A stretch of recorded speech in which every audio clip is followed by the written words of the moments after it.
मैं एक बार पूछ लेती हूँ, मैं नींद में थी ना तभी इसलिए।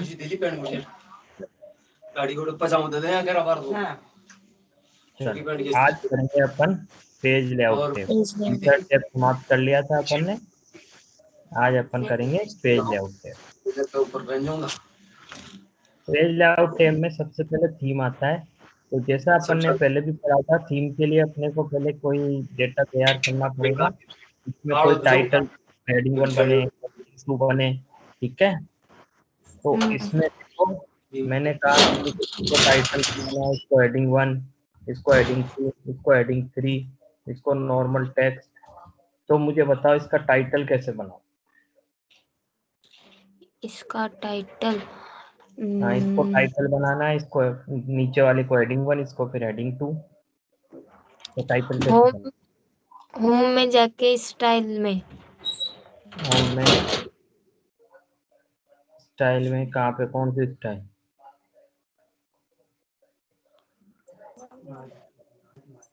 कौन सी स्टाइल बनाओ?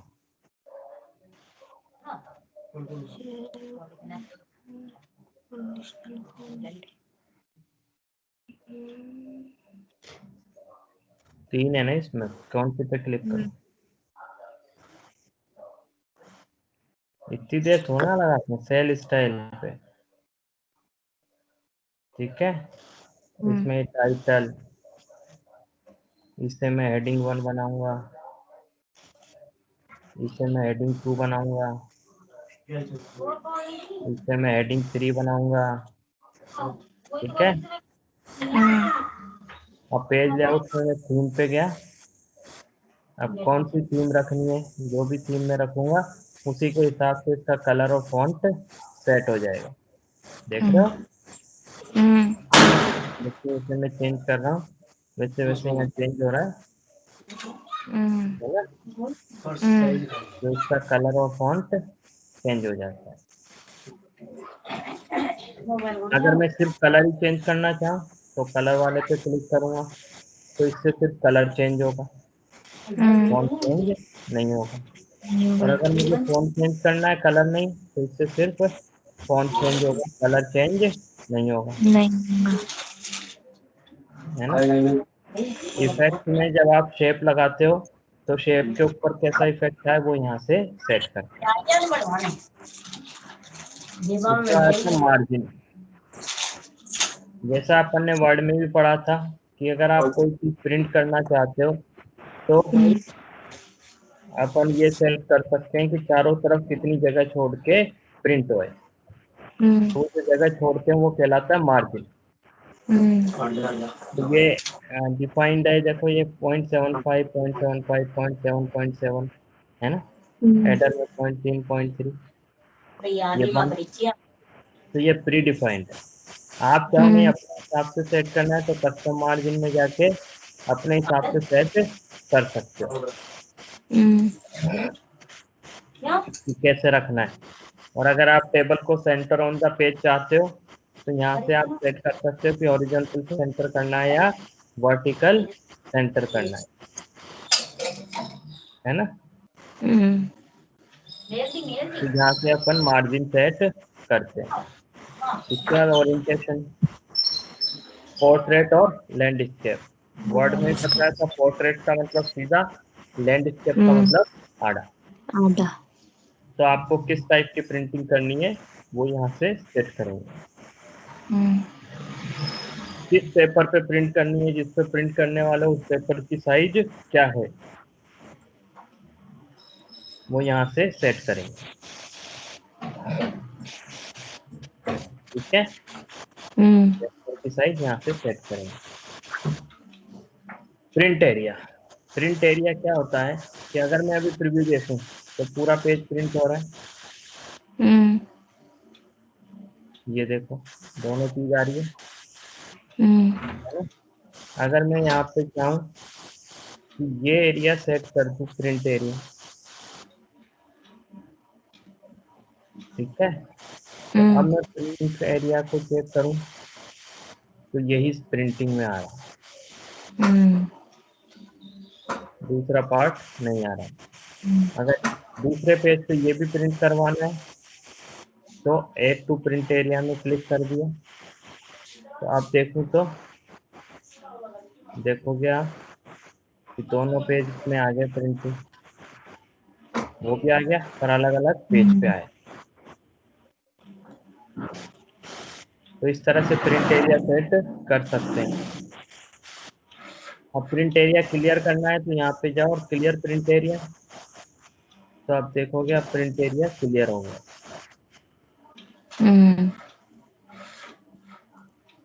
तो ऐसे अपन प्रिंट एरिया क्लियर भी कर सकते हैं। अगर मैं चाहूँ यहाँ पर पेज ब्रेक आ जाए और ऐसे पेज ब्रेक के जरिए दोनों पेज अलग अलग बने, तो इंसर्ट पेज ब्रेक। तब आप यहाँ पे देखेंगे तो ये दोनों अलग अलग पेज पे आ रहे हैं, ये पहला पेज, वो दूसरा पेज। तब पेज ब्रेक से भी कर सकते हैं। रिमूव पेज ब्रेक से ये पेज ब्रेक हट गया। ठीक है।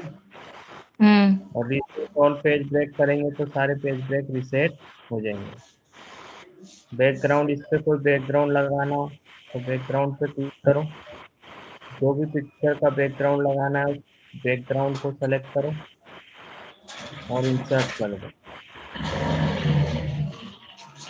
ये बैकग्राउंड पे पिक्चर लग गई।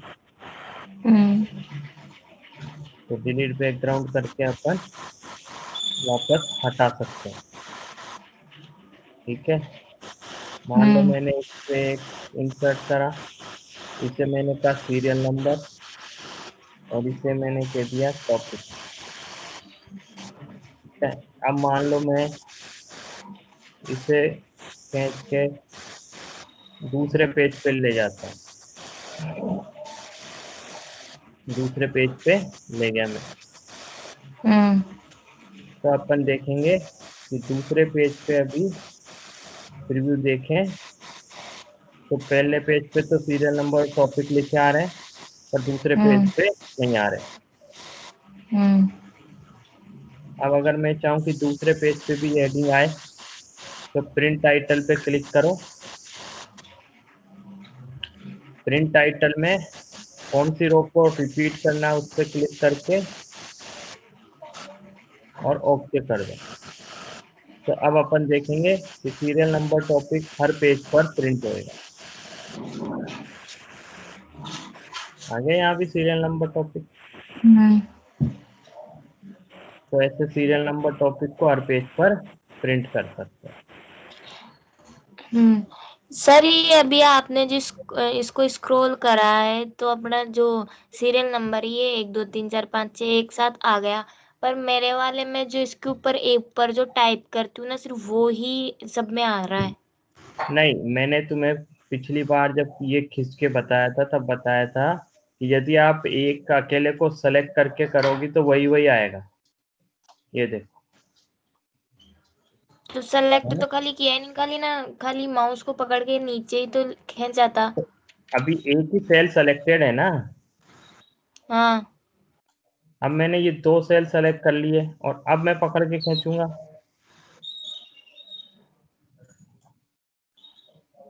तो इसको सेलेक्ट कैसे करूँ 2 को? 2 को सेलेक्ट कुछ नहीं, यहाँ जब ऐसा है प्लस तब लेफ्ट को दबा के ड्रैग कर दो और जब ऐसा प्लस आता है तब वो खींचते हैं। बाकी ऐसा व्हाइट प्लस है तब नीचे ले आओ, बस खींच लेफ्ट बटन दबा के या शिफ्ट के साथ एरो की दबाते हुए सेलेक्ट कर लो।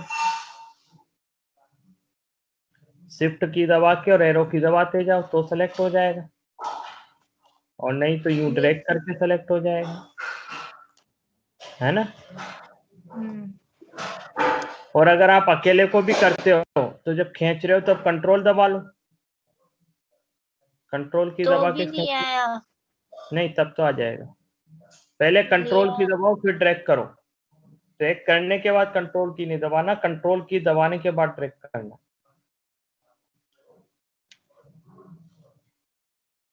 तब आ जाएगा।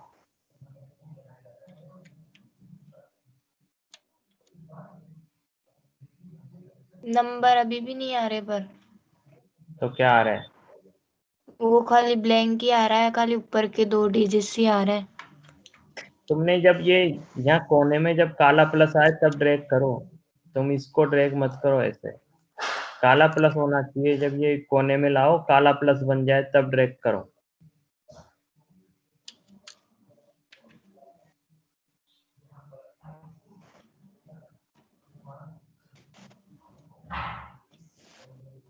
आया? 1 मिनट।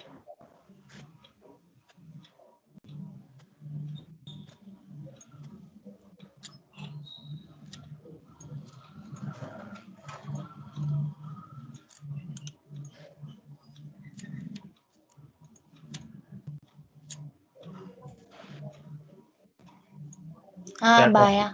आ गया ना? बस ठीक है, तो इस तरह से प्रिंट टाइटल कर सकते हैं। अब मान लो मैंने यहाँ पे कुछ लिख दिया है,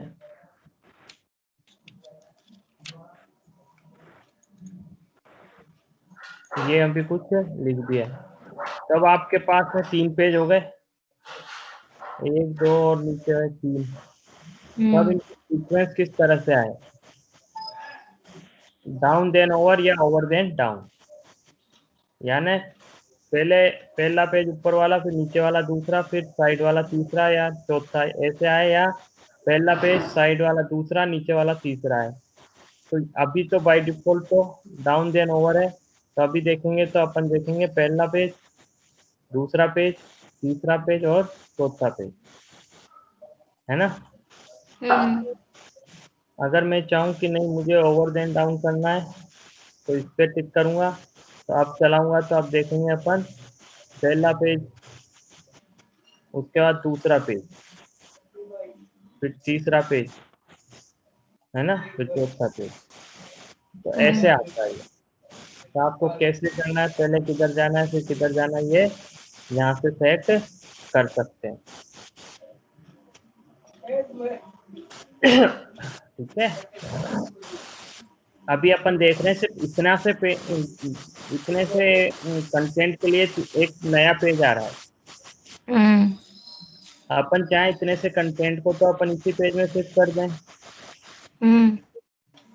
तो अपन इसकी विड्थ को 1 पेज में सेट कर दें, तब आप देखोगे इसी पेज में ये कंटेंट आ जाएगा, ये आ गया, है ना?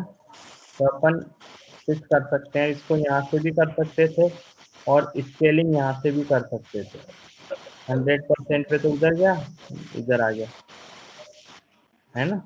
तो इस तरह से अगर थोड़ा सा कंटेंट दूसरे पेज पे जा रहा है तो अपन स्केलिंग करके उसको एक ही पेज पर ला सकते हैं। ठीक है। अच्छा, अभी अपन प्रिंट में देख रहे हैं तो ग्रिड नहीं आ रही और ना हेडिंग आ रहे। अगर मैं चाहूँ कि ग्रिड और हेडिंग दोनों आए तो यहाँ पे देखो प्रिंट में टिक कर दो, तब देखोगे प्रिंट में हेडिंग और टॉपिक दोनों आएंगे, और हेडिंग और ग्रिड दोनों आएंगे। ये देख रहे हो ABCDEF और 1 2 3 ऐसे, तो हेडिंग और ग्रिड दोनों आ गई, और ये प्रिंट से हटा दिया तो ये फिर से हट गई। ठीक है, इसी तरह अगर व्यू से हटाना है तो व्यू पे टिक हटा दो, तो व्यू से भी हट गई। तो व्यू में ग्रिड और हेडिंग लानी है तो टिक कर दो, व्यू में आ जाएगी। प्रिंट में हेडिंग और ग्रिड लानी है तो प्रिंट पे टिक कर दो, आ जाएगी।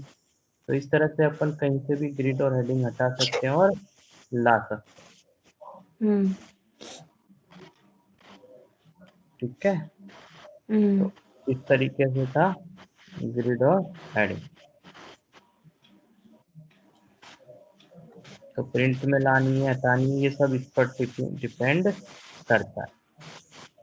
ठीक है, और ये लास्ट वाला जो टॉपिक है अरेंज ग्रुप, ये फिर वही रिपीटेशन है, ये अपन ने कब पढ़ा था, वर्ड में तो 2 बार पढ़ाई था, एक्सेल में भी 1 बार पढ़ चुके हैं।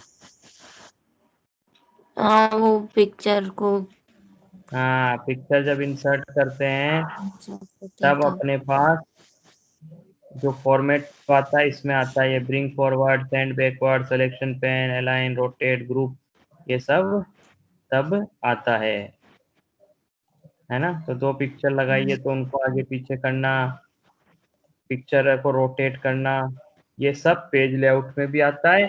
और जो नया पिक्चर इंसर्ट करने पे जो नया टैब फॉर्मेट टैब आता है इसमें भी आता है। ये bring forward, send backward, selection pen, गायब करना, लाना, अलाइनमेंट, ग्रुप और रोटेट, यही सारी चीज यहाँ पे देखो। Bring forward, send backward, selection pen, alignment, group and rotate, वही है सारा अरेंज। तो अरेंज ग्रुप वहां भी आता है और यहाँ भी आता है। तो अपन दोनों जगह में से कहीं से भी पिक्चर के ऊपर काम कर सकते हैं, रोटेट करना हो, क्लिक करना हो, ये कर सकते हैं। ठीक है, तो ये था आपका पेज लेआउट टैब। आज अपना पेज लेआउट टैब समाप्त होता है। अब इसमें formula tab, data tab, 2 tab important है। रिव्यू और व्यू तो वैसे ही जैसा वर्ड में था, तो रिव्यू और व्यू तो एक में हो जाएगा, और फार्मूला और डेटा टैब में अपने को ज़्यादा टाइम लगेगा। तो मतलब अभी ये 4-5 दिन में खत्म होएगा। ठीक है, तो एक्सेल में भी अब ज़्यादा बचा नहीं है।